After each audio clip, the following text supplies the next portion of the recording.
ধন্যবাদ এবং আসসালামু আলাইকুম। আজকে একটি ভিডিও নিয়ে এসেছি। আমি আজকে কথা বলবো প্রবাসীদের দীর্ঘমেয়াদী দুশ্চিন্তা থাকলে সেগুলো থেকে কিভাবে মুক্তি পাবেন। আমি আছি counselling psychologist Asaduzzaman Raju.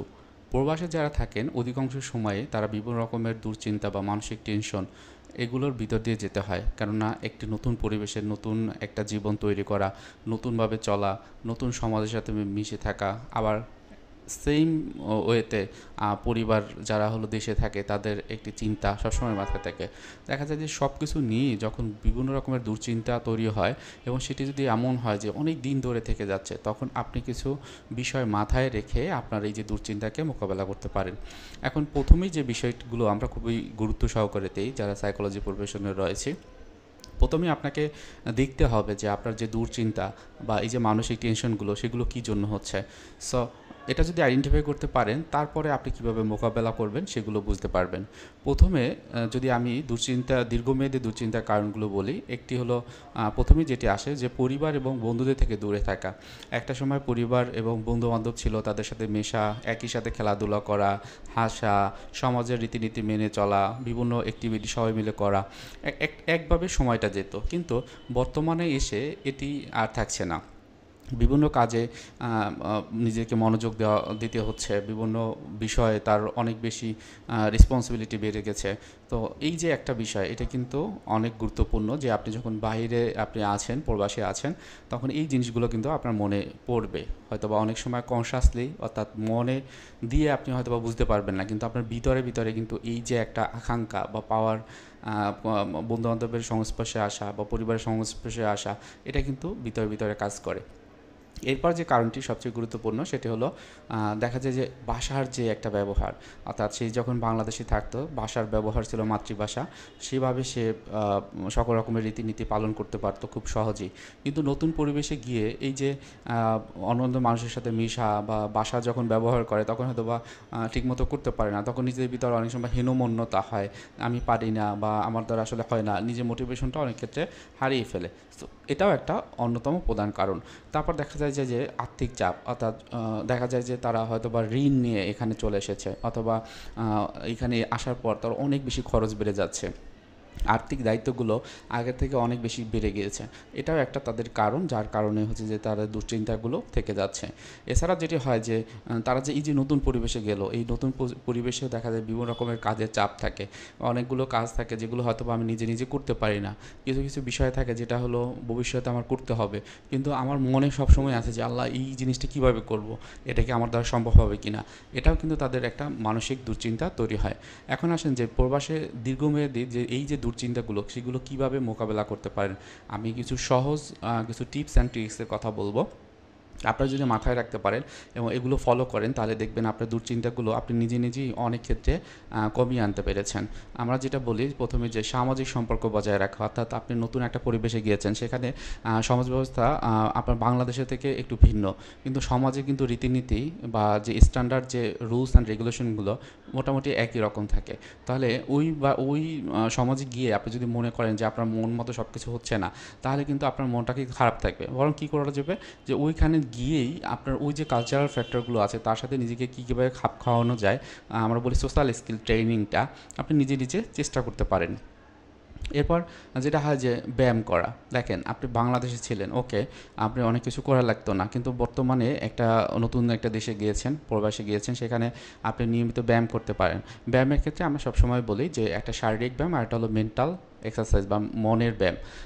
Physical exercise বলতে হাঁটাচলা করতে পারেন, বুক ডান দিতে পারেন, কিছু একটু ঘাম জড়াতে পারেন, বা একটু কোথাও গিয়ে একটু হয় না যে অনেক সময় যে অনেক দূরে গেলেন হেঁটে হেঁটে, তারপর ওখানে একটু রেস্ট নিলেন, আবার চলে আসলেন, এই যে হাঁটার ব্যায়ামটা করতে পারেন। আর মনের যে ব্যায়ামটা সেটা হলো মেডিটেশন, আর হলো শ্বাস প্রশ্বাসের ব্যায়াম। এগুলো আপনার প্র্যাকটিস করতে পারেন, তাহলে দেখবেন যে আপনার মনটা বা দুশ্চিন্তা যেটা অনেক দিন ধরে থাকলেও হয়তো হঠাৎ করে চেঞ্জ হয়ে যাবে না, কিন্তু গ্রাজুয়ালি দেখবেন এটা চেঞ্জ করতে পারবেন। হঠাৎ করে চেঞ্জ করার পিছনে বেশ কিছু বিষয় আছে, আমরা বলি সিবিটি, অর্থাৎ কগনিটিভ বিহেভিয়ার থেরাপি।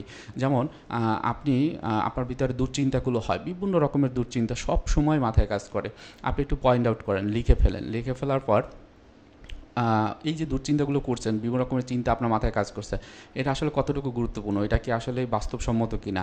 যদি বাস্তবসম্মত হয়, যদি এটা হয়েই গেল মনে করেন, যদি হয় যে কোনো একটা বিষয় আপনার মাথায় সবসময় যেটা ঘোরে, তাহলে আপনার সর্বোচ্চ ক্ষতি কী হবে, সর্বোচ্চ লাভ কী হতে পারে, এই যে বিষয়গুলো একটু আইডেন্টিফাই করার চেষ্টা করেন বা ওই বিষয়টি নিয়ে অন্য যারা আছেন তাদের সাথে একটু কথা বলতে পারেন। তো এরপর যেটা আমরা বলি যে বিশ্রাম এবং ঘুম নেওয়া, আপনি নিয়মিত বিশ্রামের যে সময়টি বা ঘুমের যে সময়টি সেটি ঠিক রাখবেন এবং সেই অনুযায়ী ঘুমাতে যাবেন এবং যতটুকু দরকার হয় আপনার রেস্ট নেওয়ার জন্য সেটি অবশ্যই আপনার প্রবাসে থাকা অবস্থায় করতে হবে। অনেক ক্ষেত্রে দেখা যায় যে স্বাস্থ্যকর খাবার খাওয়া, আপনি এই যে বিদেশে গেলেন, প্রবাসে গেলেন, এখানে খাওয়া দাওয়া হয়তো বা অনেকে এটা করে যে অনেক দিন ধরে ঠিকমতো খাওয়া দাওয়া করে না, হ্যাঁ, এবং সেক্ষেত্রে কী হয় যে নিজেকে বুঝ দেয় যে একটু কম না হলেই খেলাম, কিন্তু প্রতিদিন আপনার খাবারের তালিকায় অবশ্যই কিছু পুষ্টিকর খাবার রাখবেন।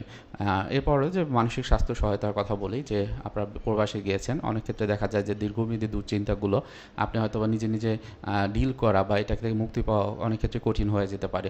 সেক্ষেত্রে আপনি যে জিনিসটি করতে পারেন, ওখানে যে মানসিক স্বাস্থ্যের সেবক যারা রয়েছেন তাদের সাথে কথা বলতে পারেন। আপনারা চাইলে বিভিন্ন রকমের কমিউনিটি আছে, সেখানেও আপনাদের যে অভিব্যক্তিগুলো প্রকাশ করতে পারেন। আপনারা জানেন যে অনলাইনের মাধ্যমে বিভিন্ন রকমের সাইকোলজিক্যাল সাপোর্ট আপনারা পেতে পারেন একজন সাইকোলজিস্ট অথবা সাইকিয়াট্রিস্টের কাছ থেকে, সেটিও কিন্তু আপনারা গ্রহণ করতে পারেন। যদিও অনেকে বলেন যে বাইরে গিয়ে এই যে সাপোর্টগুলো তাদের জন্য একটু প্রবলেম হয়ে যায়, বিভিন্ন ফাইন্যান্সিয়াল প্রবলেম বা অনেক সময় যে তারা যে বাইরে গিয়ে এটা নিবে সেটাও সম্ভব হয় না, কিন্তু এটা খুবই সহজেই আপনারা নিতে পারবেন আপনারা বাংলাদেশে অনলাইনের মাধ্যমে।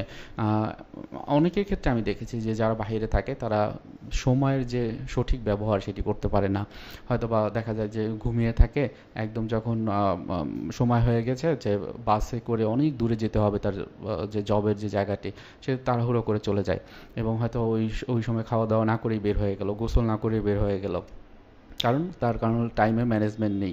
সো এই জায়গাটায় অবশ্যই খেয়াল রাখবেন যে আপনি যখন অফিসে যাবেন তখন কয়টার সময় উঠতে হবে। হয়তো আপনার যদি 7টার সময় অফিস হয়, তাহলে আপনি 6টার আগে উঠবেন, তারপরে গোসল করা, দাঁত ব্রাশ করা বা অন্যান্য কাজ থাকলে সেটা করে ঠিক ওই 7টার আগে আপনি বের হয়ে যাবেন। এটা খুবই গুরুত্বপূর্ণ, কারণ এটাও অনেক সময় মানসিক চাপ তৈরি করে। আপনি বাইরে গিয়েছেন, আপনার নতুন বন্ধু তৈরি করতে পারেন। এই দেশের বন্ধু আর ওই দেশের বন্ধু হয়তো বা অনেক পার্থক্য থাকবে না, কারণ আপনি যখন মিশবেন নতুন কালচারের বন্ধুগুলো একটু অন্যরকমই হয়, এটা আপনার জন্য ভালো হবে। খুব বেশি সমস্যা হলে পেশাগত সাহায্য নেওয়া অনেকের ক্ষেত্রে খুব সহজ হয়ে যায়, কারণ যেখানে জব করে সেখানে অনেক সময় যে মানসিক স্বাস্থ্যের যে চিকিৎসা বা যে সাহায্য সেটা কিন্তু দেওয়া হয়, সেটিও আপনারা চিন্তা করে দেখতে পারেন যে আপনার ওই জায়গাটাতে আপনি করতে পারেন কি না। এছাড়াও যেটি খুবই ইম্পর্ট্যান্ট এবং সর্বশেষ যে বিষয়টি সেটা হলো আর্থিক পরিকল্পনা করা, অর্থাৎ আপনার হয়তো বা ইনকাম করার জন্য ওখানে গিয়েছেন, কিন্তু টাকা পয়সা আপনি যেভাবে ইনকাম করেন না কেন একটা পরিকল্পনা করবেন। সেটা হতে পারে আপনি এত টাকা পাচ্ছেন আপনার জবের মাধ্যমে প্রতিদিন, তো এর থেকে কিছু সঞ্চয় আপনি করতে পারেন। বাবা মাকে প্রতি মাসে এরকম আপনি একটা অ্যামাউন্ট দিবেন, সেটি দরকার হয় কথা বলে নিয়ে নেবেন। হ্যাঁ, এর মাধ্যমে কি হবে, অনেক ক্ষেত্রে হয় যে বাবাকে বা মাকে আমি এই মাসে টাকা দিলাম, আবার মাসের শেষে টাকা দিলাম, আবার কয়েকদিন পরে দিলাম, এরকম না হয়ে যে একটা পরিকল্পনা করে নিলেন যে প্রতি মাসে আমার বাবা মাকে এত টাকা দিতে পারবো, আমার ওয়াইফ বা আমার পরিবারের খরচের জন্য এত টাকা দিতে পারবো, এরকম একটা পরিকল্পনা করে নিলে তাহলে দেখা যায় যে অনেক ক্ষেত্রেই এই যে অর্থনৈতিক সমস্যা যেগুলো হয় সেগুলো কিন্তু মোকাবেলা করা সম্ভব হয়। সো আপনারা যারা দীর্ঘমেয়াদী এই যে বিষয়গুলো মানে দুশ্চিন্তার ভিতর দিয়ে যাচ্ছেন, এই বিষয়গুলো যদি একটু খেয়াল রাখেন এবং সেই অনুযায়ী যদি আপনারা বিভিন্ন রকমের পরিকল্পনা গ্রহণ করে সামনের দিকে আগান, তাহলে দেখবেন যে এই দুশ্চিন্তাগুলো আস্তে আস্তে কমে যাবে। তারপরও কারো কোনো সমস্যা হলে বা কোনো বিষয় জানার থাকলে অবশ্যই কমেন্টের মাধ্যমে জানাবেন, আমি আপনাদেরকে অবশ্যই সাহায্য করার চেষ্টা করব। এবং সর্বশেষে বলবো, আপনি যদি আমার চ্যানেলে নতুন হয়ে থাকেন, আশা করবো আমার চ্যানেলটি সাবস্ক্রাইব করে রাখবেন। সবার জন্য শুভকামনা, প্রবাসীদের জন্য অনেক বেশি ভালোবাসা। আসসালামু আলাইকুম।